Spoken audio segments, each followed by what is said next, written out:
A few days before I launched into orbit, my wife dropped a bomb on me. She had cheated, and the worst part? It wasn't just anyone. It was someone I knew, someone from NASA. I've trained most of my adult life to recognize threats. Pressure, drops, fuel leaks, misfires, mechanical malfunctions. But nothing in those checklists ever prepared me for the moment your own home turns into ground zero. My name's Jack Coleman. I've served with NASA for over 11 years, and I was set to command RS-9, a high-stakes orbital repair mission to recalibrate Earth's aging satellite grid. The mission was delicate, timed, and unforgiving. Any distraction, any emotional instability could jeopardize the entire operation. I'd been living like a machine for the past 6 months. Simulations, pressure chambers, dry runs in full gear, endless medical and psychological tests. Everything had to be perfect. Emotionally, physically, mentally. So when Emily, my wife of 7 years, texted me and said, "Can we talk tonight? Alone?" I figured she wanted to do something special. After all, I was leaving Earth for 4 months. Maybe she was planning. Something quiet. Dinner, a few candles, a playlist we used to love. I even got her favorite wine on the way home. Silly me. When I walked into the house that evening, the first thing I noticed was how quiet it was. Not peaceful. Tense. Like the air had weight. She was sitting at the dining table, her hands clenched so tight I could see the whiteness in her knuckles. Her face was pale, eyes red, and I knew immediately something was wrong. I barely had time to put my keys down before she said it. "I cheated on you." Just like that. 4 words, no tears, no excuses, just raw, ugly truth dropped like a meteor in the middle of my life. I stood there frozen, heart pounding like a launch countdown. "What?" I asked, though I heard her perfectly. "It happened a few months ago," she said quietly. "It wasn't supposed to. I didn't plan for it. But it did, and I can't keep pretending. I had trained for countless emergencies, rapid decompression, fire in zero gravity, chemical leaks. But nothing in my training manual said what to do when the person you love detonates your reality 5 days before you leave the planet." She looked down. "I want a divorce." The word hit harder than the confession itself. I felt like I'd been punched straight in the chest without warning. I sank into the chair across from her, not because I wanted to. My legs simply gave out. My hands were clenched. My vision was narrowing. But I knew this. If I lost control right then, if I shouted, cried, snapped, it would all be over. The mission, the clearance, everything. NASA's psychological standards are brutal. Emotional disturbances, especially this close to launch, are red flags that can cost you a seat on the rocket. And I wasn't about to let this take away the one thing I'd given my whole life to. I took a slow breath. "Why?" I asked, voice low. "Why now?" "I couldn't lie anymore," she said. "Not while you're risking your life out there." "Who is it?" I asked. I already had a bad feeling. A really bad one. She paused. "He's someone from NASA." That was the second gut punch. No name, no further explanation. Just enough to twist the knife and let me sit with it. I stood up, walked across the room, paced like I did during simulator cooldowns. Then I said the only thing I could. "We'll talk about this when I get back. Please, just give me that. Let me go up there with a clear mind." She stared at me for a long moment. Her eyes welled up. "Okay. I won't say anything to anyone. I'll wait." I nodded once, cold and mechanical. I didn't want to touch her. I didn't want to ask anything more. I just wanted to survive the next few days. The next morning, I was back in the training center, surrounded by engineers, mission specialists, and fellow astronauts. I had to smile, nod, run checklists, pretend that everything was normal while the person I trusted most had just ripped the floor out from under me. But that's what astronauts do, right? We adapt, compartmentalize. Pretend gravity doesn't exist until it hits us all at once.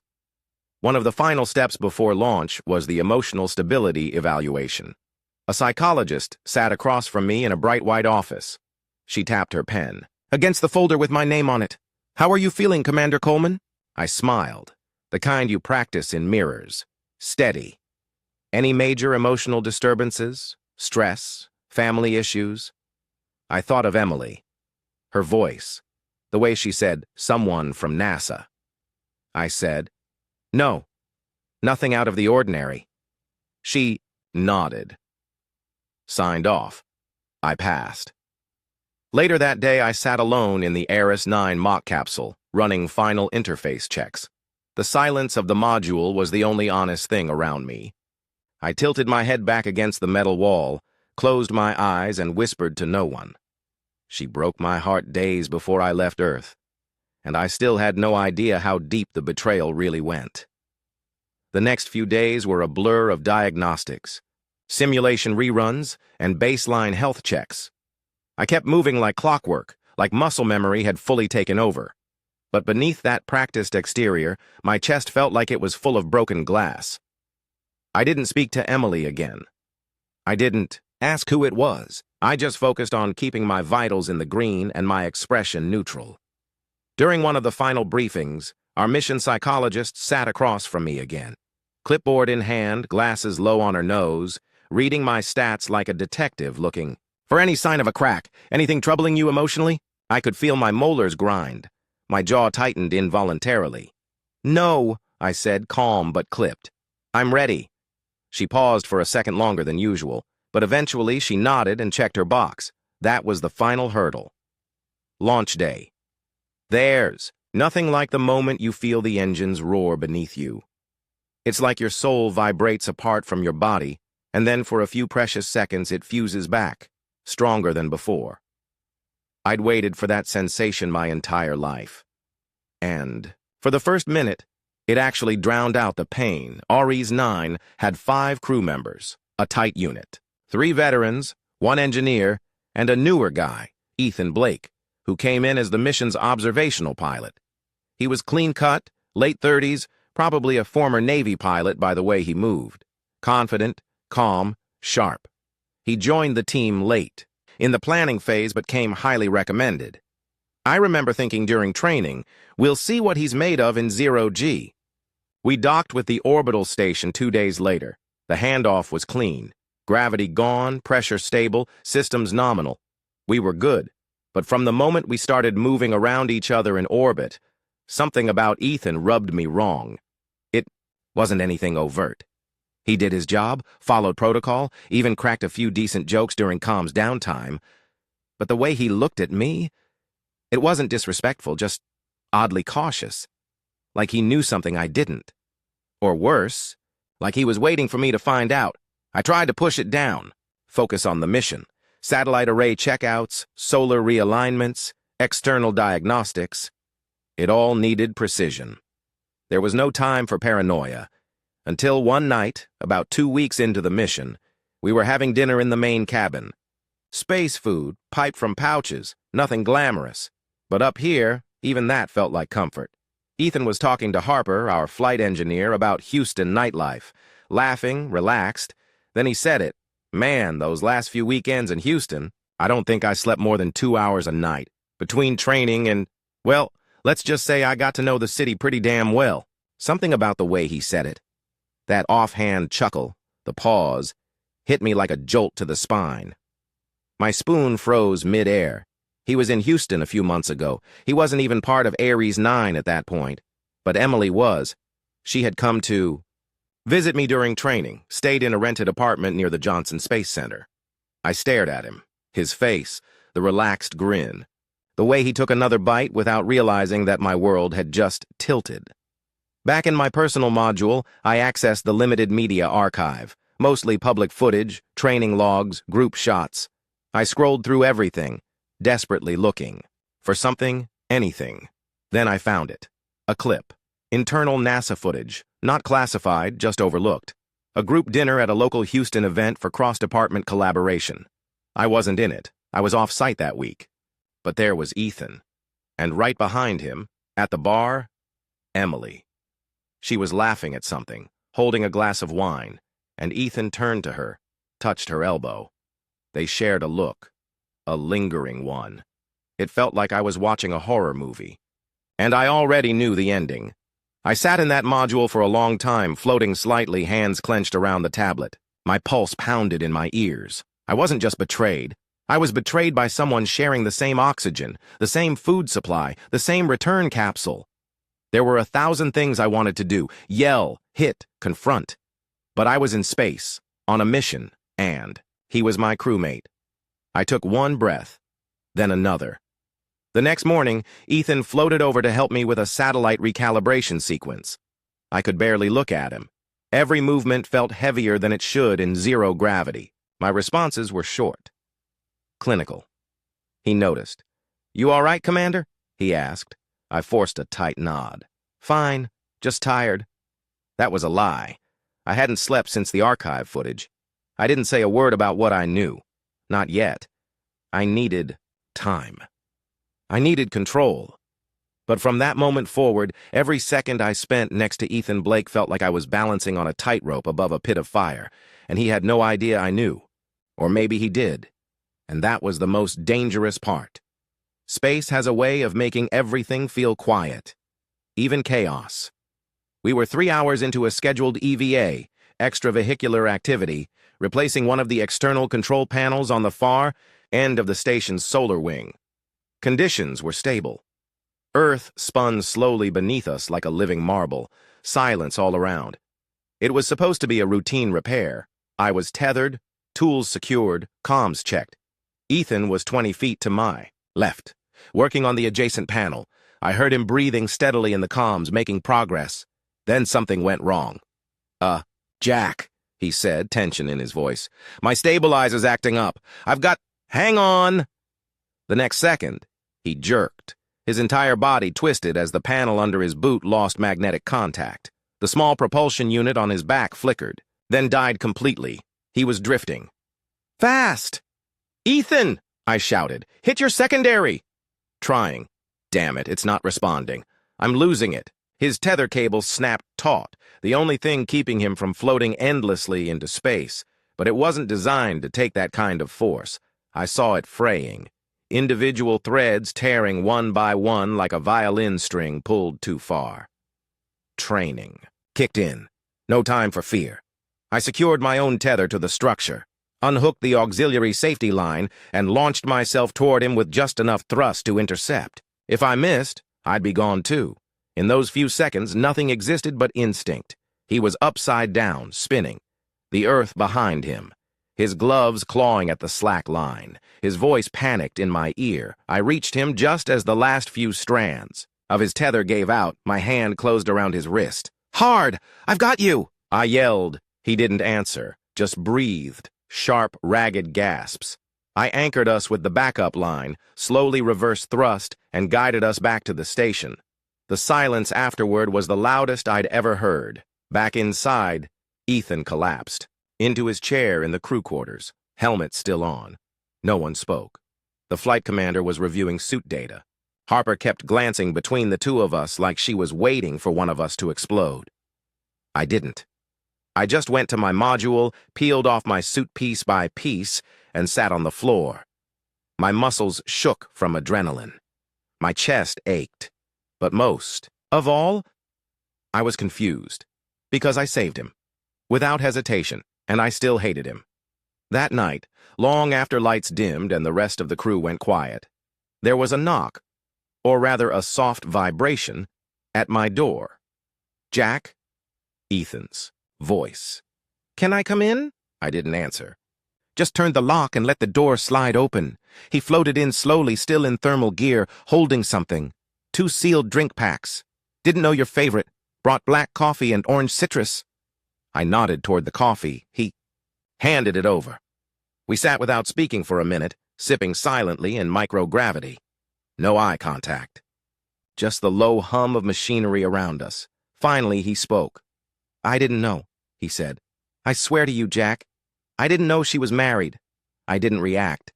"She said her name was Emily. Yeah. We met at that NASA networking event. She came alone. We started talking, and things just sort of happened. I didn't even ask about her personal life. She never brought you up, not once." Still, I said nothing. My fingers were clenched around the coffee pouch. It wasn't Until I was assigned to Ares 9 and saw your personnel file that I realized, he continued. That picture you keep near your bunk? That's when it hit me. I finally looked at him. And you didn't say anything? He swallowed. What was I supposed to say? Hey, Commander, remember that woman I hooked up with? Turns out she's your wife? I didn't even know how to begin. I leaned back, staring at the wall. My voice was low. I saved your life today. He nodded. I know. Not because I like you. I turned to face him.